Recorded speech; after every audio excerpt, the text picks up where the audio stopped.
السلام عليكم ورحمة الله وبركاته، والصلاة والسلام عليك يا سيدي يا رسول الله. كل سنة وانتم طيبين ورمضان كريم. فيديو النهاردة هعمل فيه جلاش باللحمة المفرومة، وهعمل فيه ورق العنب بطريقة سهلة جدا وكده، حاجة بمنتهى السهولة والجمال. هخرط كمية بصل شوية حلوين كده، وهجيب حلتين، هاخد شوية بصل كده على قد 3 بصلات مفرومين حلو قوي، فرمتهم في الكبة. ودي الحلة اللي هعمل فيها تخديعة المحشي. ونزلت كمية البصل هنا قد 3 بصلات، وهنا قد 1.5 أو 3 بصلات اللي هعمل فيهم، هعصق فيهم من اللحمة. رشيت على البصل رشة ملح. رشة الملح دي بتدبل معايا البصل بسرعة، وبخلي بالي في التحديق علشان ما زودش الملح، ان انا حاطة شوية ملح في الاول. ودي البصلة بتاعت تخديعة المحشي، بقلبها كده تقليبة، بقلبها كده على طول. وهي دبلت، وهنزل عليها التوابل بتاعتي، شوية ملح، مرقة، فلفل اسود، بابريكا، 7 بهارات. والتوابل اللي انتي بتحبي تحطيها، توابل المحشي بتحبي تحطيها بتنزليها معاه مع البصلة، بقلبيها كويس قوي. بغمقي كده، انا بقى عايزة اللون بتاعها كده عشان الرز بتاعي بيبقى لونه احمر، بيبقى شكله حلو وطعمه ونكهته جميلة. وادي البصلة بتاعت العصاج بقلبها فيها اللحمة المفرومة، ادي نص لحمة مفرومة وهقلبها. انا مش هعمل الكمية دي كلها للجلاش، انا هاخد جزئية والباقي بشيله لأي حاجة عندي. وكان عندي 3 فصوص توم، بحط هنا 3 4 فصوص توم، وهنا 3 4 فصوص توم. فصوص التوم بتعمل عندي ريحة في العصاج وفي المحشي، بتعمل نكهة وطعم حلوين جدا ما شاء الله، اللهم بارك. بعد ما بنزل فصوص الثوم بقلب تقليبة حلوة كده علشان تندمج مع البصل والخلط معايا. بقلب كده كويس، وبعمل صلصة بتاعتي بنزلها على البصلة، طماطم مضروبة في الخلاط ومتسبكة كويس على النار. باخد منها الكمية اللي انا محتاجاها، بسم الله، وبنزلها على البصلة. وفي العصاج بتاعي انا بحب برضو كبشة الصلصة دي، بحب انزل فيها الصلصة، يعني كمية صلصة مش كتيرة، بس مدية العصاج بتاعي لون احمر كده وجميل ونكهة وريحة وطعم، عايزة اقول لكم ما شاء الله اللهم بارك. بحط التوابل بتاعتي، ملح ابيض، فلفل اسمر، بابريكا، وال7 بهارات، وبقلبهم تقليبة حلوة كده. عايزة اقول لكم الريحة كانت طالعة في التقليب والنار، كانت حاجة كده اللهم بارك. وادي التسبيكة بتاعة المحشي، ونزلت عليهم الرز، كنت غسلاه ومصفياه كويس جدا، ومجهزة الخضرة بتاعتي، شبت، بقدونس، كزبرة، ومقطعاهم رفيع جدا. ونزلت كمية محترمة كده على الرز، وقلبتهم تقليبة حلوة يندمجوا كلهم مع بعض. وادي كده الخلطة بتاعة الرز بتاعة المحشي جاهزة للحشو. وهنعمل دلوقتي مع بعض الجلاش. طريقة الجلاش اللي انا بعملها دي طريقتي، انا بعملها كل مرة بالطريقة دي. الطريقة دي سهلة وجميلة، بتخليها مورقة وبتخليها طعمة جدا ما شاء الله اللهم بارك. ادي لفة الجلاش عندي بعملها على صينية واحدة، انا كنت جايباها من محل كان بيعمل الجلاش، بيعمله بطريقة حلوة. يعني لو كان عندك في الفريزر بتطلعيه من قبلها، المهم يفك خالص من التلج، وانا كنت حاطاه مطلعاه من الفريزر فك خالص كأني لسه جايباه حالا. وادي كمية الجلاش اللفة الواحدة انا بجهز بيها الصينية بتاعتي. وعندي شوية سمنة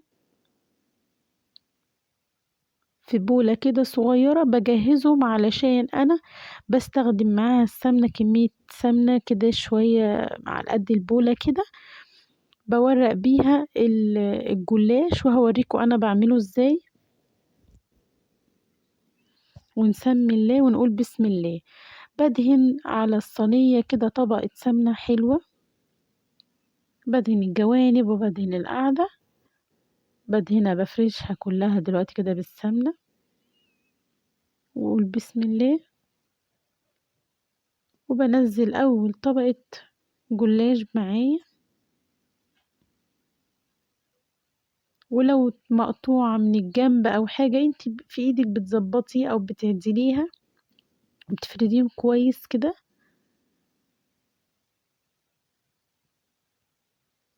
وظبطتها وحطيتها وعدلتها، وادي أول طبقة. كل ما بين الطبقة والتانية أنا بنزل رشة سمنة أو دهنة سمنة ما بين كل طبقة والتانية. هو ده سر التوريق بتاع الجلاش، إن كل ورقة ما بين الجلاش بدهنها دهنة سمنة بسيطة. تمام، هو ده السر اللي أنا بعمل بيه الجلاش، اللي بيخليه لي الجلاش مورق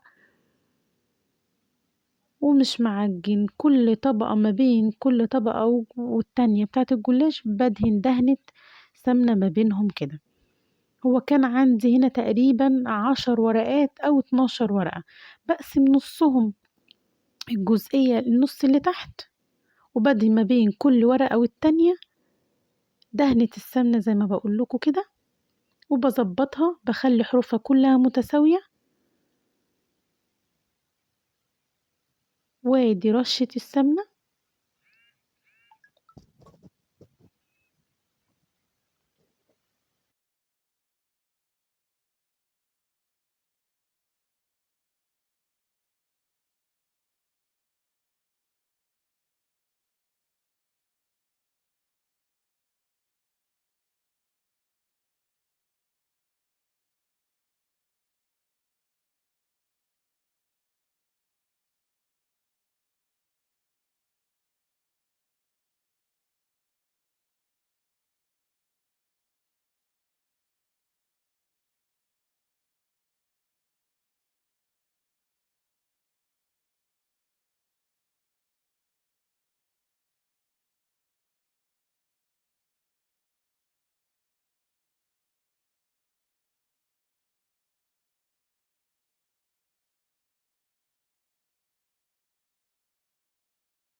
وأنا كده يعتبر عملت نص كمية ورق الجلاش.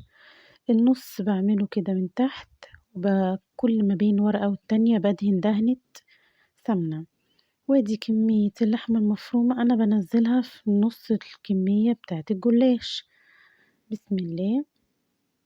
عايزة أقول لكم طريقة العصاج اللي أنا بعملها دي بتدي نكهة وطعم حلوة جدا، وكمان فصوص الثوم اللي بحطها ومعلقة الصلصة أو الطماطم بتدي لون جميل ما شاء الله اللهم بارك، ونكهة حلوة جدا.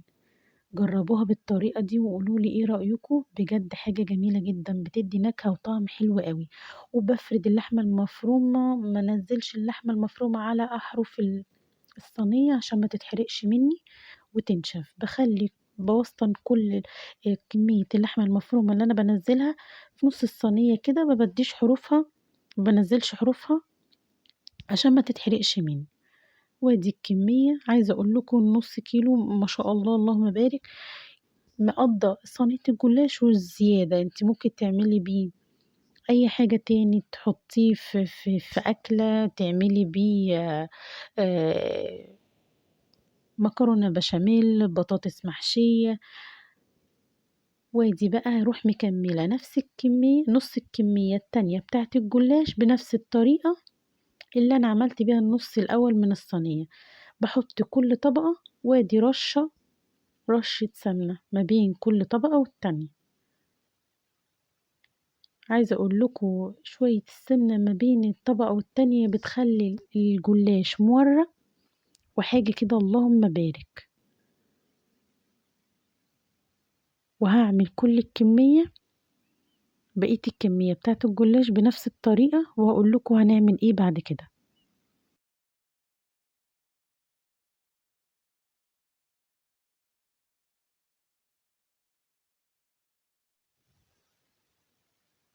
وادي كده اخر طبقة هعملها، بخليها مظبوطة، لو فيها قطعة او حاجة بحاول اظبط بحيث ان الوش ده بيبقى بالنسبة لي مظبوط، مفهوش اي زيادة ولا اي نقصان، بظبطه كده من الحروف والجوانب. وتمام كده. اخر طبقة ان انا بحطها دي ما بحطش عليها سمنة، بحط عليها ايه، بقطع الاول، بجهز الصينية قبل ما احط عليها اي حاجة، انا بقطعها الاجزاء اللي انا حباها، او يعني بالتقطيع اللي انا حباه. بعد ما بحط برص كل طبقات الجلاش، بقطعها بالطريقة اللي انا عاوزاها،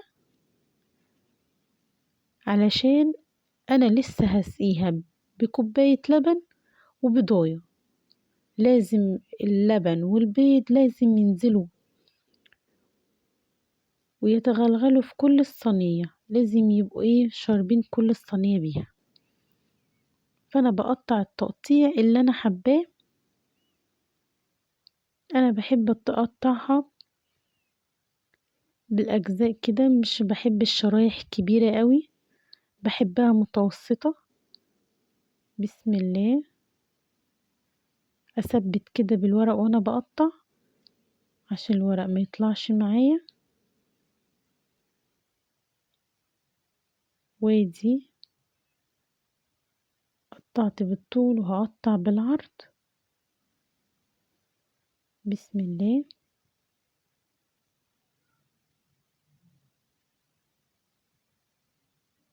عايزة اقول لكم صينية الجلاش كانت ما شاء الله اللهم بارك، طعم حتة تاني خالص.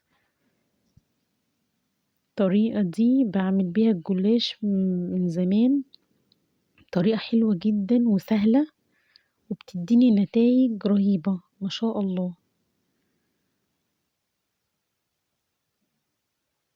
وكده قطعت الصينية كلها بعد ما رصيتهم وحشيتها. بعد الرص والحشو انا بقطع صينية الجلاش قبل اي حاجة، بقطعها كده وهي نية الاول، علشان لما اجي انزل عليها بالبيض واللبن تشرب كلها من الخلطة والبيض واللبن اللي انا بعملها. تمام كده تمام كده. بجهز بقى، اجيب طبق عندي. بسم الله. طبق فيه بضاية واحدة بس، حلو قوي للصينية دي، وكوباية لبن واحدة. ده لبن بلدي، ودي كوباية واحدة. بحطهم كده على بعض، وبنزل على كوباية اللبن والبضاية شوية ملح أبيض وشوية فلفل أسمر. بسم الله.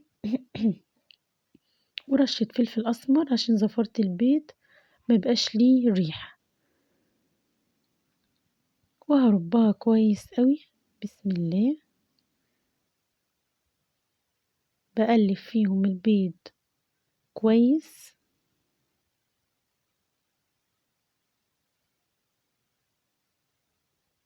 وبعد ما بقلبها كويس جدا بروح نازلة بسم الله على الصينية من الأحرف والجوانب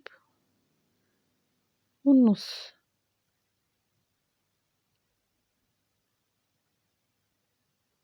ادي نزلت كل الكمية،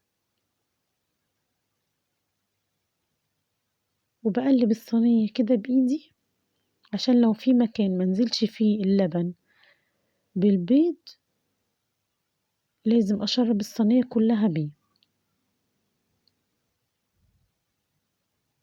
عايزة أقول لكم إن البيض باللبن دي عامل زي الخميرة مع صينية الجلاش.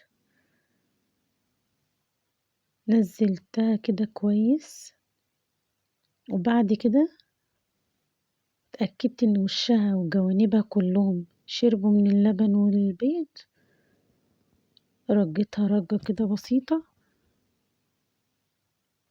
وحطيت الصينية في الفرن. هنا بقى لفيت المحشي ورق العنب، لفيته زي ما انتوا شايفين، وقطعت على وشه ليمونتين. وادي الشوربة بتاعتي جاهزة لتسقية المحشي. بسم الله.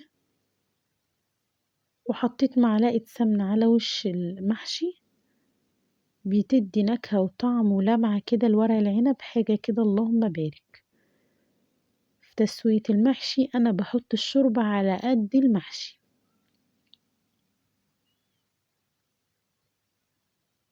هرج رج كده عشان رصة المحشي دي مش بتخلي الشوربة تنزل كويس، فأنا الرجة دي بتخليلي الشوربة تملى الحلة. تمام كده. سويت المحشي سبته على النار، على نار عالية يستوي. وادي كده ما شاء الله اللهم بارك صينية الجلاش. لما كنت بسويها بولع فيها الفرن لحد ما تستوي. الجناب بتكش كده بتحمر، وبعد ما الجناب تكش وتحمر انا بقفل الفرن وبشغل الشواية، بتدي وش احمر كده زي ما انتوا شايفين اللهم بارك. عايزة اقول لكم ريحتها كانت ما شاء الله حاجة كده تحفة. عايزة اقول لكم طعمها وشكلها ما شاء الله يغني عن الكلام كله. انا مش بقطعها، انا بفك التقطيعة اللي انا كنت مقطعها قبل كده. انا مقطعاها من قبل ما ادخلها الفرن، بحسيت انها مسكت كده بعضها شوية فدوست في نفس المكان ما انا بقطعها. بس كده فتحت كده شوية ايه بالسكينة، كانت سخنة جدا طبعا.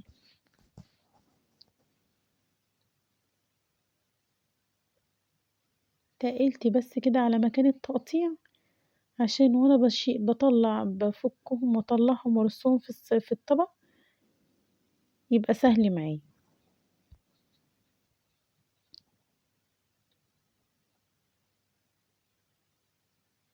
كانت سخنة جدا.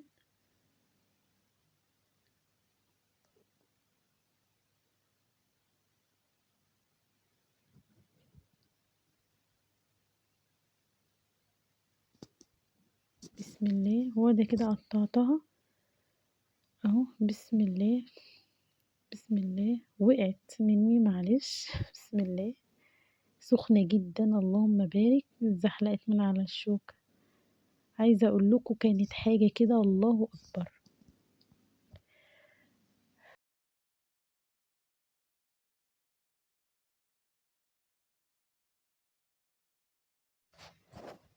وادي كده كمية الجلاش، فكيتهم كده من بعضهم ورصيتهم في الطبق.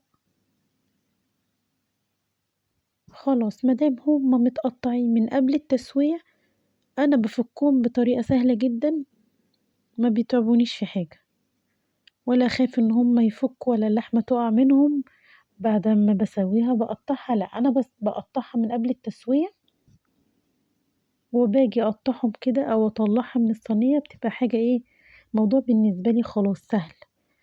وادي كمية الجلاش ما شاء الله ما شاء الله. بجد والله الطريقة دي جميلة جدا ومخليها طعمها حلو. وادي كمان المحشي استوى ما شاء الله، وهنزلته كله كده في الطبق.